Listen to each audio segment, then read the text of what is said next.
We've just returned from our latest cruise, and honestly, it was the most money we have ever spent on a trip. The total cost clocked in at over $20,000. Now that's a far cry from what we typically spend on a cruise vacation. So of course, many fellow cruisers have been asking us, do we think it was worth it? Well, we've run the numbers, and we're here to share all the details of the trip in this video, from the ports of call and shore excursions, to our time spent on board, and everything else in between to let you know if we would ever splurge on a trip like this again. Up next.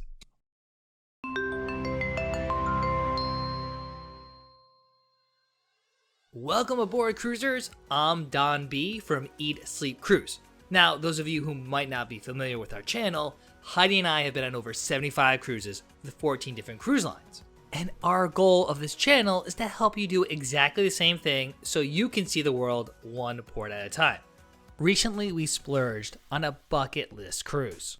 The last time we did something similar was actually back in 2014 when we did a big upgrade for our 5-year wedding anniversary. Now, that 7-night Alaska cruise on Celebrity Solstice was the most we had ever spent on a cruise up to that point. So flash forward almost 10 years later, we are at it again doing something similar, booking an 11-night Mediterranean cruise on Celebrity Beyond. Now, there are several reasons why we decided to book this trip. Yes, we did book this trip as a celebratory trip for our wedding anniversary. Second, we really liked this itinerary and went to 2 countries we had never visited before. Then there was the ship, Celebrity Beyond. Now, we tend to dodge the question of what is our favorite ship when asked by others. But let's just say we're very fond of the Edge class and often recommend it to many cruisers. And finally, there was the Stateroom. Even though we're fond of the Edge class, we will admit that we're not fans of the infinite veranda staterooms. So another reason this cruise is more costly than other trips is that we opted to upgrade our stateroom to a sunset veranda. So now that you know more about the trip, it's time to dive in to see if our money was well spent.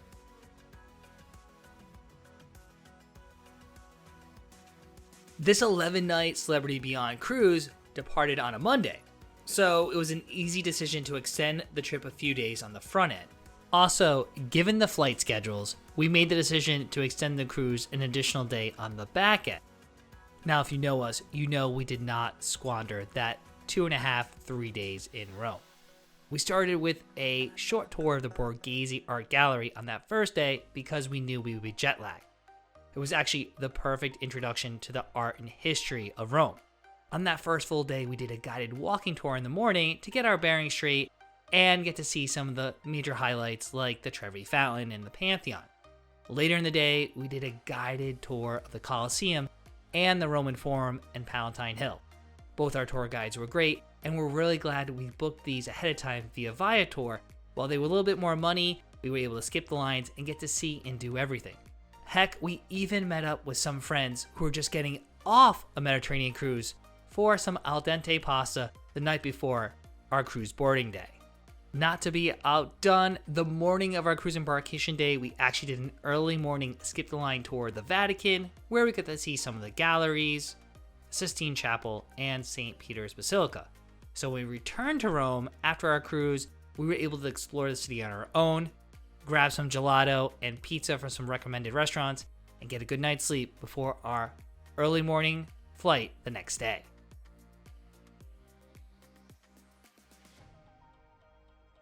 Now, before we talk about the other ports of call on this 11-day itinerary, let's take a look at Celebrity Beyond, the ship itself. Now, we sailed on Celebrity Beyond in 2022, so we were familiar with the layout, the restaurants, and the entertainment offerings. And when it came to complimentary dining on the ship, it lived up to our expectations. Another reason we picked Celebrity Beyond for this cruise is because of the main dining room setup. The Edge class of ships actually feature 4 complimentary main dining rooms, and each dining room offers an exclusive section of the menu with dishes giving nods to, get ready for this, Greek, Italian, French, and American cuisines. So how could we pass up going on a cruise where several of the main dining rooms feature food from this particular region of the world? Regardless of the main dining room you dine in, the menu also consists of a classic section, which is the same every night, and a signature section that changes nightly. When compared to our previous trip on Celebrity Beyond, we did notice that the signature section had been reduced to fewer options. Of our food selections, the carbonara and pork chop at Tuscan, the Italian restaurant, were standouts, as were the baked brie and pan-seared duck at Normandy, and I was a big fan of the lamb shank at Cyprus, the Greek restaurant. While we're typically not fans of cruise ship buffets, the Ocean View Cafe ranks among the best for us. With a predictable layout and a variety of options, we dined here a few times for lunch and once for dinner. Options included Mexican, Asian, Indian, grilled favorites, pizza, a pasta station, a salad bar, you name it, it basically had it. There's also the Eden Cafe down on Deck 5, which serves up salads and sandwiches for lunch and breakfast, which is a really nice alternative for a change of pace. Although I really wish the cafe was open longer hours and open more frequently for lunch. Additionally, we love the desserts and breakfast pastries, as well as the coffee at Cafe El Bascio, but we did wish it functioned more like cafes on other cruise lines. It would be nice to be able to grab a quick sandwich here before or after a port of call instead of heading to the crowded buffet. Since this was our anniversary cruise, we did splurge a bit on specialty dining and dined at several restaurants over the 11 days. Some lived up to our expectations, and others were a bit of a letdown. Thankfully, the Fine Cut Steakhouse and Le Voyage delivered phenomenal evening chic dining experiences. At Le Voyage, I indulged in the tamarind and peanut crusted prawns and the tuna crudo Riviera for starters, along with the lobster risotto entree, all of which were delicious. At the Fine Cut, I enjoyed the ricotta gnocchi, crab cake, and a medium rare filet. These choices paired perfectly with the smoked bacon mac and cheese, Parmesan truffle fries, and roasted mushrooms. While these two restaurants did deliver, the rooftop garden let us down this time. Many of the food selections did not live up to our previous experiences, and the signature cocktails have been removed from the menu. And when we asked, the bar server said they were not able to make them. We actually tried two new restaurants to us on this trip, Ron 5 and Eden. And honestly, we were expecting a bit more after trying similar restaurants on other cruise lines. As I mentioned earlier, one reason this cruise cost as much as it did is that we upgraded our accommodations to a sunset veranda.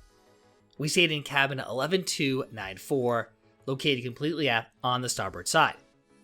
According to Celebrity Cruises' website, this cabin measures 317 square feet and features a walkout balcony, and honestly it had some of the best views on the entire ship.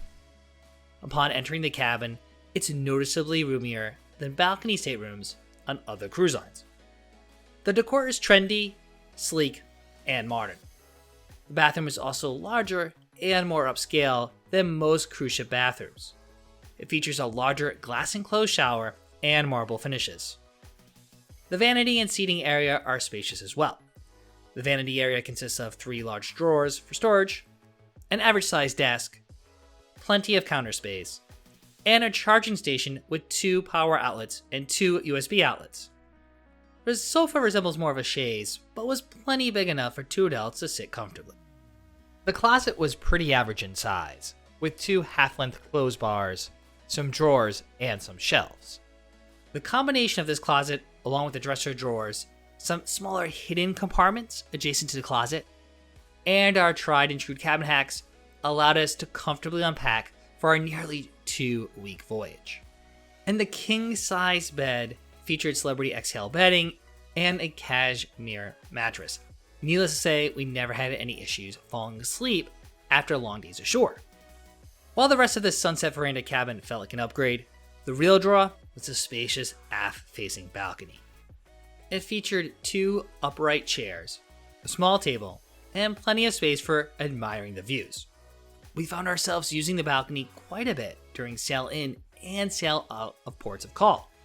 It was also our quiet retreat when we wanted to get a bit of work done on sea days. On this 11-day cruise, there was no shortage of entertainment on Celebrity Beyond. While we didn't take advantage of many of the daytime activities, we did enjoy many of the nighttime entertainment offerings. The main theater featured 3 signature production shows and several headliner acts. The production shows featured a talented cast of singers, dancers, and aerial acts, making full use of the circular stage and digital screens. Stage Door brings to life the biggest Broadway and West End productions. Perhaps our favorite was Elements, which takes guests on a journey through air, water, earth, fire, and ether in a show that is not to be missed. And finally, Arte brings many famous works of art to life in a visually stunning performance. On other nights, Celebrity Beyond also featured your typical lineup of headliner acts. There was Generations of Soul with Jesse Hamilton Jr., a rock concert by Our Lady Valentine, the magician Matt Johnson, the comedy of Jeff Stevenson, among other artists. Celebrity Beyond also boasts a second full production cast that does shows in both The Club and Eden. The Wonder at Eden series consists of 3 shows: Dreams, Decadence, and Paradise. These interactive and whimsical performances feature singing, dancing, strength acts, and more. The shows are entertaining, but getting seats is the real challenge. Unless you arrive like 45 minutes early, you either have a partially obstructed view or you need to stand for the entire performance. Our tip: head to the second floor of Eden, head up the ramp, or take the elevator up for aerial views of the show. The same cast also performs a separate show in the club called The Jazz Joint. This swinging speakeasy themed performance is a fun time, and it's probably the best of the 4 shows in our opinion. The club is also home to nightly game shows, which are among our favorite things to attend during a cruise. It featured game shows like the Celebrity Cruises exclusive Pitfall, as well as classics like Yes or No.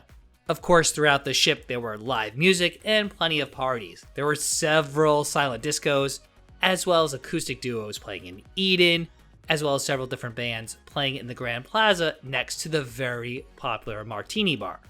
This bar is probably the most happening place at night, boasting a signature martini menu, a grand chandelier, and some very talented bartenders. You also can't go wrong with the world-class bar, which made a comeback on Celebrity Beyond, showcasing fresh ingredients and the finest spirits. As a beer lover, I enjoy the Craft Social, which has the largest beer menu on the entire ship. It's also the perfect place to catch a game. When paying a hefty price tag, you would expect exceptional service. For the most part, Celebrity Beyond delivered. Beginning at embarkation at Civitavecchia, the process was quick and efficient, as was disembarkation 11 days later. Getting on and off the ship at the ports of call was easy, even when we had to tender at 2 ports. The destination gateway and magic carpet made this process smooth and seamless. On board the ship, we never waited long to order drinks at any of the bars, nor did we have issues getting a table at one of the main dining rooms, even on nights we didn't make advance reservations. The service in these venues was generally friendly and prompt, with Gloria and Tuscan certainly standing out. The service in most of the specialty restaurants was equally outstanding, with Le Voyage being a step above the rest. Further, the cruise director Alejandro was excellent, as was his activity staff. He was funny, high energy, and engaging. He made a great host for the week's events. We really enjoyed the live in-theater event with Alejandro and Captain Kate towards the end of the cruise. Unlike many cruise lines, Celebrity Cruises does still offer twice daily stateroom service, which we do appreciate. Morgan, our stateroom attendant, was friendly and always said hi to us and struck up a conversation when we saw him in the hallways. Additionally, Vivi and Philip in Cafe El Bacio were great, but for some odd reason, sometimes there were separate lines for food and drinks, and other times there were not. Sometimes our drinks were lost in translation as orders were yelled out instead of being written on cups. But even though Celebrity Beyond was sailing at full capacity, we never felt the crowds. The ship's layout and the schedule of activities did a great job of dispersing the crowds. One of the main reasons we booked this cruise was the itinerary. Of course, we love Celebrity Beyond, but it was also visiting several places that we had never been to. This round-trip sailing from Rome includes stops in Catiana, Sicily, and Naples, Italy, Santorini, Mykonos, and Athens, Greece, and Istanbul and Kusadasi in Turkey. Unfortunately, our first port of call was canceled due to bad weather, which delayed our departure from Civitavecchia until the following day. So after 2 sea days, our first official port of call was Santorini. Pre-cruise, we booked the Best of Santorini tour with Celebrity Cruises. Given Santorini is a tender port, excursions are actually tendered to a different location than guests going ashore on their own, meaning we didn't have to deal with the cable car until later in the day. This was a full-day tour exploring several notable landmarks. These included about an hour of free time in Ia Village. Known for its historic and picturesque coastline, we had just enough time for some selfies and a quick peek in a few shops before heading off to our next locale. It was then on to Athens, the Pompeii of Greece, an archaeological site from 1600 BCE, for an hour-long guided tour. Our day in Santorini wouldn't have been complete without some Greek dancing, a few kebabs, and even some live music and plate breaking.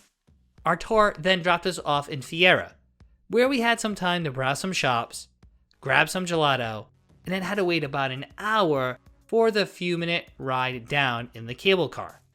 While Santorini was beautiful, the experience was everything we don't like about cruise excursions. We felt rushed, it was crowded, and very touristy.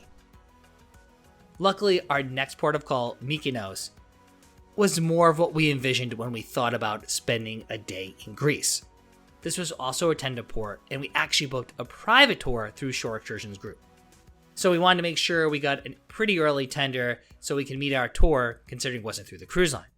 So we got out early, actually walked around Old Mykonos town a little bit before grabbing our tour, which included several stops. It took us to the historic small town of Anomera, where we visited the historic monastery. Here our guide gave us a detailed explanation of the history of this monastery and facets of the religion, which gave this tour more meaning. We then spent about 30 minutes here at a local bakery for a frappe and a traditional Greek donut. From there, it was back on the bus for a quick photo stop as we dipped our toes in the Aegean Sea at one of the beautiful Mykonos beaches. And then we returned to the port for an hour walking tour of the old town, where we saw many attractions including the windmills, Little Venice, and did some shopping. Now the tour ended at 11:45, which gave us about an hour to actually roam the streets on our own, something we didn't really have the opportunity to do in Santorini. Perhaps the port of call that surprised me the most was Istanbul. Celebrity Beyond was docked there overnight, giving cruisers plenty of time to explore this Turkish city. Now we didn't arrive on day 1 until noon, which also meant we got to sleep in. As you might have guessed by now, we booked the Best of Istanbul tour. This tour was 12 hours spread over those 2 days, visiting all the highlights of this metropolis. Our tour started on day 1 with an afternoon lunch cruise up the Bosphorus Strait, which is the official border between European and Asian Turkey. Back ashore, we spent the rest of the afternoon on foot, exploring many of the old town's landmarks. Given it was a Saturday, the city was mobbed with people. Even though our tour guide was petite, she held her own, navigating us through the crowds and standing up to the locals, constantly trying to cut us in line. First up was the Hagia Sophia Mosque. This 1,500-year-old mosque and museum is one of the largest dome structures in the world. From there, it was just a few blocks down to our next stop, the Basilica Cistern. This equally ancient Roman water source feeds the area and was made famous by the James Bond movie From Russia with Love. We emerged for an approximately half-mile walk to the Grand Bazaar, where we were given an hour of free time to browse the 4,000 shops and stalls. This is one of the largest covered markets in the world. But it was crowded and smoky, so Heidi and I barely spent 30 minutes there. Now, our guide did tell us that the next day, which was a Sunday, would be much quieter and more manageable. Thankfully, she was right. We got our second day tour started bright and early at 8 a.m. and strolled the Hippodrome of Constantinople, which is now just a city square with a few sculptures remaining from the original massive sports complex.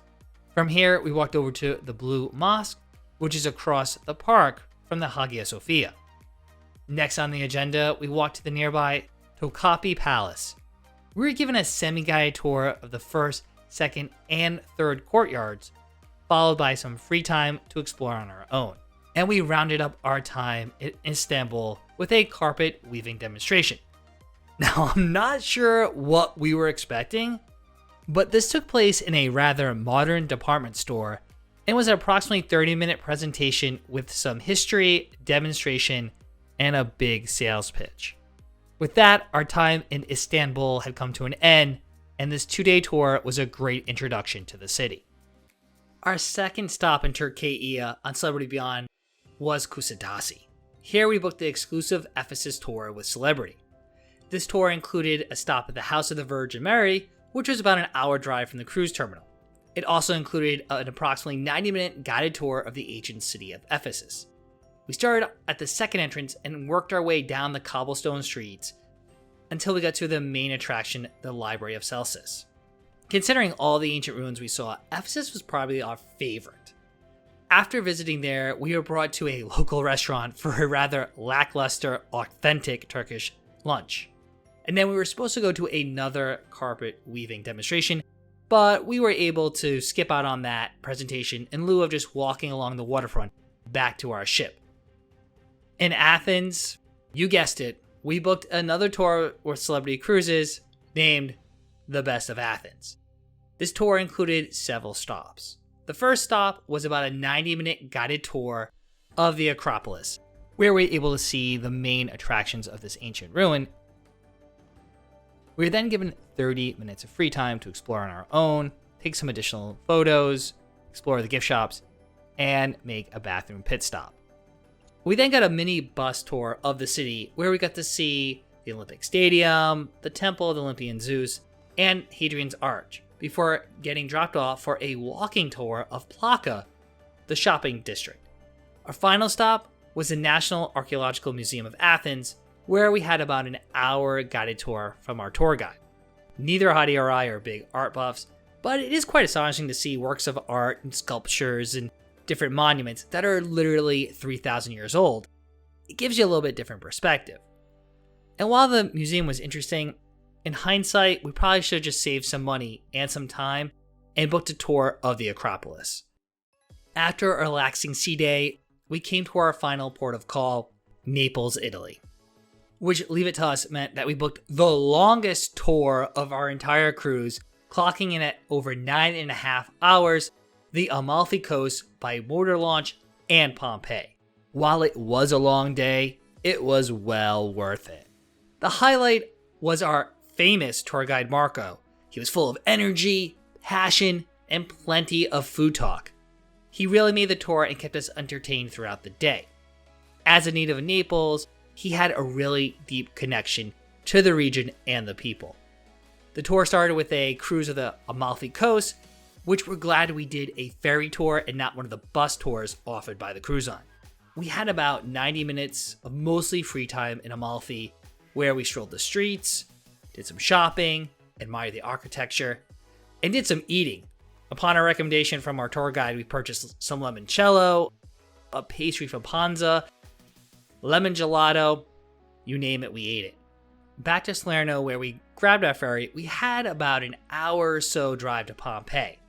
But before our tour, they had to squeeze in a lunch at a local restaurant, which was honestly the best lunch we had on any of our shore excursions. Once in Pompeii, our guide Marco did a great job showing us all the highlights of this ancient city in a short time, I'd say about 90 minutes, including some shops, homes, a theater, the main forum, a spa, and more. Again, it was Marco's charismatic delivery and deep love for the topic that kept the tour moving along. We know that was a lot, so thanks for sticking with us. You must really want to go on a Celebrity Beyond Mediterranean cruise. And now we come back to that original question. Was it worth it? Well, when you factor in the costs for the cruise, shore excursions, our flights, upgrading things like our drink package, Wi-Fi, as well as the extra time before and after the cruise, that $20,000 investment for us was well worth it. We get to see several ancient landmarks and historic cities and villages in one cruise that some people don't get to see in an entire lifetime. While not all Celebrity Cruises excursions were fabulous, for the most part, we got to see and do everything we wanted to, our tour guides were knowledgeable, and the tours were pretty well executed, staying on time, and doing everything in the description. And as we already mentioned, Celebrity Beyond, she delivered with the food, entertainment, and onboard activities. In fact, we're already eyeing our next anniversary cruise, and who knows, maybe we'll break the bank again on that trip. Now, if this Celebrity Beyond Mediterranean cruise review has you super excited to learn more about Celebrity Beyond, well, we don't blame you. Lucky for you, right here on YouTube, we have a complete Celebrity Beyond ship tour and review.